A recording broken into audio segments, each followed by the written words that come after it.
Congress party ఏమో 2000 3000 ఇచ్చి ఓట్లు కొట్టా వాళ్ళదంటది. బీఆర్ఎస్ పార్టీ ఏమో పైసలు ఇచ్చి వాళ్ళని ఒక్కడిగా అమ్మంటున్నది. మరి హిందూ సమాజం ఒక్కడైతుందా కాదా? ఇలా తెలంగాణ సమాజం చూసింది.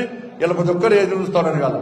నేను మతం గురించి మాట్లాడే కేసీఆర్ మాట్లాడిన వ్యాఖ్య చూసిన తర్వాత బాధ అనిపించి మాట్లాడుతున్నా. కేసీఆర్ నేను సవాల్ చేస్తున్నా.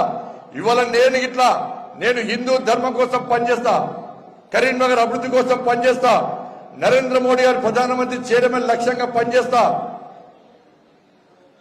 నేను 80% హిందువులు ఓట్ బ్యాంక్ గా మారి పక్కా నన్ను గెలిపిస్తారని చెప్పి నేను అనుకుంటున్నా. నాకు ఆ విశ్వాసం నమ్మకం ఉంది.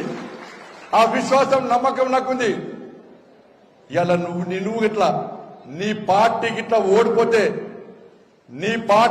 ఓడిపోతే నువ్వు ఏ వర్గం ఓట్ల కోసం కక్కుట్టుబడి ఆ వర్గం ఓట్ల ద్వారా గెలవాలని చూస్తున్నావో, నువ్వు గిట్లా ఓడిపోతే నువ్వు పోయి ఆ మతాన్ని స్వీకరించి ఇంకొకసారి రాజకీయాలు బంద్ చేస్తావా? ఫాములు తాగి వంటవా? చలో నా సమర్శిత హిందూ ధర్మాన్ని వేదికగా వేసుకొని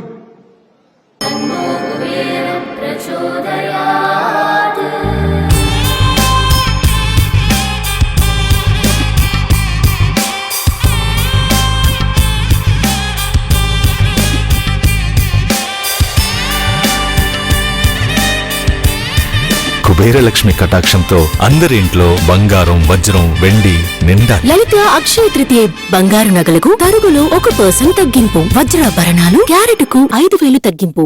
అన్ని వర్గాలను సమానంగా చూడాలని చెప్పి ఇలా నేను ఎన్నికలకు వస్తున్నా. నువ్వు మాట్లాడిన మాటలకే సవాల్ చేస్తున్నా. నువ్వు సిద్ధమా? ఆ వర్గం ఓట్లతోనే గెలుస్తా అని చెప్పి నువ్వు కరాఖండిగా చెప్పగలవా?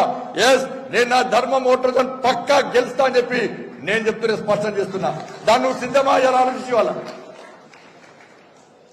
అరే సర్జికల్ స్ట్రైక్ హేళన చేస్తావు, రాముల వారి ప్రసాదాన్ని హేళన చేస్తావు, రాముల వారి అక్షింతలను హేళన చేస్తావు, ఇవాళ హిందూ ధర్మాన్ని హేళన చేస్తే ఒక వర్గాన్ని కొమ్ముగాసే ప్రయత్నం చేస్తావు. హిందూ సమాజం ఆలోచించాలి. ఇలా వాళ్ళని ఒక్కటిగా అంటున్నారు కాంగ్రెస్ పార్టీ, బీఆర్ఎస్ పార్టీ వాళ్ళు.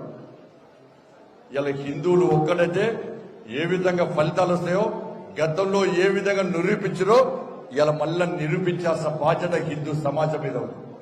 నేను ఇప్పటిదానికా మాట్లాడలే. ఇలా కేసీఆర్ మాట్లాడిన తర్వాత ఇలా వాళ్ళు ఒక్కటైతున్నారని చెప్పి ఒక సందేశం ఇచ్చాడు కేసీఆర్.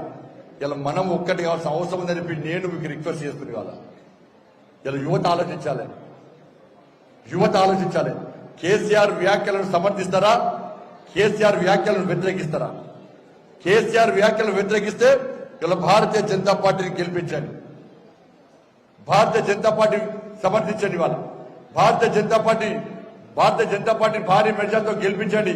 కేసీఆర్ వాళ్ళు ఒక్కటి కాదు, మేము ఒక్కటైతే ఏ విధంగా గుణపాఠం చెప్తామో ఇలా కరీంనగర్ ప్రజలు, కరీంనగర్ పార్లమెంటు నియోజకవర్గ ప్రజలు ఇలా సమాధానం చెప్పాల్సిన అవసరం ఉంది. బీఆర్ఎస్ పార్టీ కార్యకర్తలారా, కాంగ్రెస్ పార్టీ కార్యకర్తలారా, ఇవాళ మీ నాయకుడు యొక్క వ్యవహార శైలి ఆలోచించండి. ఈ రోజు బండి సంజయ్ గిట్లా హిందూ ధర్మం గురించి మాట్లాడకుంటే, బండి సంజయ్ గిట్లా హిందూ సమాజం గురించి మాట్లాడకుంటే, బండి సంజయ్ కనుక సనాతన ధర్మం గురించి, సనాతన ధర్మాన్ని కాపాడకుంటే ఈ తెలంగాణ రాష్ట్రంలో గాని, ఈ కరీంనగర్ పార్లమెంట్ నియోజకవర్గంలో గాని మీ హిందువుల గురించి ఆలోచించే వ్యక్తి, హిందూ ధర్మాన్ని కాపాడే వ్యక్తి ఉండాలన్న విషయాన్ని ఇలా మీరందరూ ఆలోచించండి.